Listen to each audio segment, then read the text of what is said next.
This is a video about how it is very hard to be in a burnout, and it's also very hard to have adhd and not know what you're interested in.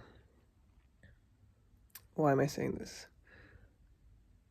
Why these two things specifically? Well, first of all, not having energy to do anything is just fucking annoying. It just sucks.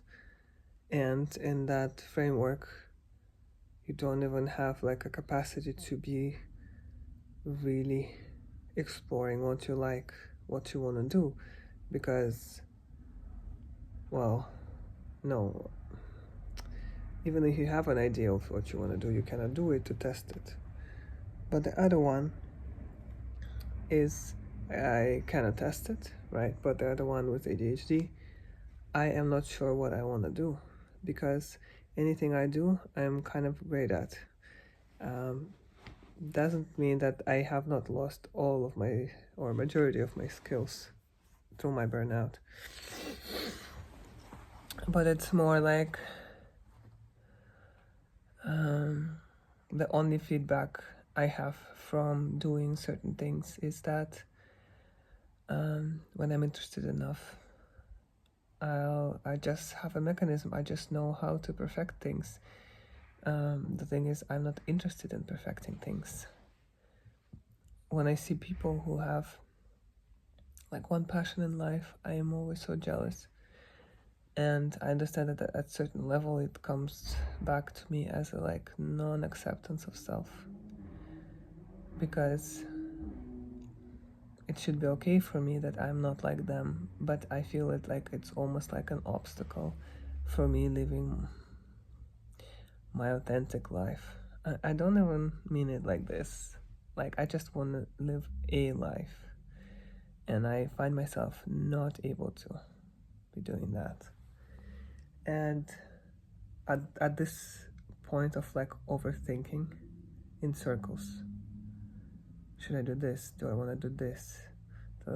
Starting a project, not being able to finish it, and not even because of my attention, but because of my energy. And I understand those are all things from within as well, but you never can go through resistance. You have to let it subside before you can move on with a thing, like move forward with it. That's what procrastination is for. The resistance to being manipulated by anything, by outside people, systems, schedules, rules, society. Even when you want to do a thing, you have to let the resistance subside until you're ready to do it. And that's why when somebody asks you again to do a thing, you cannot do it again. Like, it feels like the streak of relaxation or distraction been broken, and you have to start again. So now I'm thinking, if I wasn't a burnout, I would just go and paint that painting, maybe even badly, maybe against all of my ideas of like ambitions of how good it's supposed to be. Or it's not even about good or bad, or more about matching your expectations. Like, you have an image in your head, and then can you bring it to life? Normally when I do have inspiration, that is not hard for me. Or like, even along the way when I'm creating, there is a mistake, I really love those mistakes and incorporating them into a result and stuff like this. But you see, this is still words. I'm still not making it. And this is like I'm still not making it. And I'm telling myself I would be making it if I wasn't a burnout. But that's not even all of that. Now I'm sick on top of everything. So I have so many levels of excuses from my ego on why I'm not doing all of this.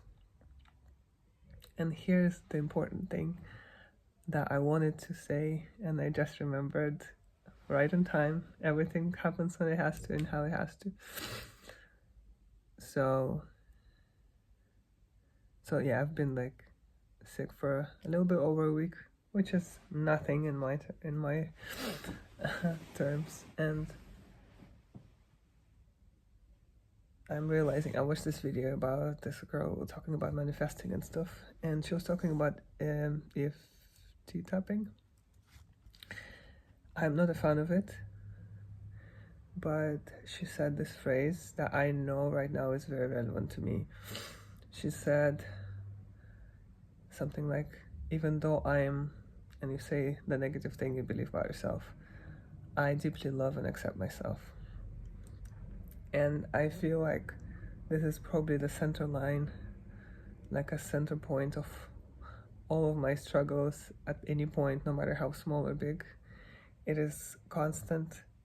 Like, I know my potential, or I know what I'm able to do, and it's not even about doing, right? I know I'm able of loving and accepting myself, but then I don't, you know? So it's always this nostalgia about this other version of me that isn't here right now. And I get a little bit too attached, or like too obsessed. It's not even that, like too focused. Like my focus is too central, like too pointy. So I get focused on what it could be without realizing that it's something that dismisses the me that is here right now. So right now I can't even let myself be sick, because every day I just feel so miserable by not creating. And then I'm like, okay, then I'll just clean my room, but I can't clean my room because I don't feel very well to even walk around. So in my mind, every second that when I feel tired, I'm like, oh, I remember when I didn't feel tired, or I feel sick, or like I have a headache, and then like it feels like this headache is gonna last forever. But I know that it feels this way, not because that I never had an experience of getting better before, but because my focus is so present and so right here, so right now, on like circumstances or something like this. But it's more about myself always. It's, yes, circumstances are also something that I get upset with, but it's so normalized for me to be not making space for me in the present moment the way I just am, that I don't even notice that I do it. So even though I'm sick and tired and burnt out, and I'm not creating not creating value for society, I'm not creating valuable experiences for myself, or I'm not having fun, I still deeply love and accept myself. And that is the lesson. And I don't think anything else is a lesson beside this. I feel like after this is done, nothing else matters. So that's the video for today. I hope you're having a good time, and if you're not, you still deeply love and accept yourself. Talk to you later.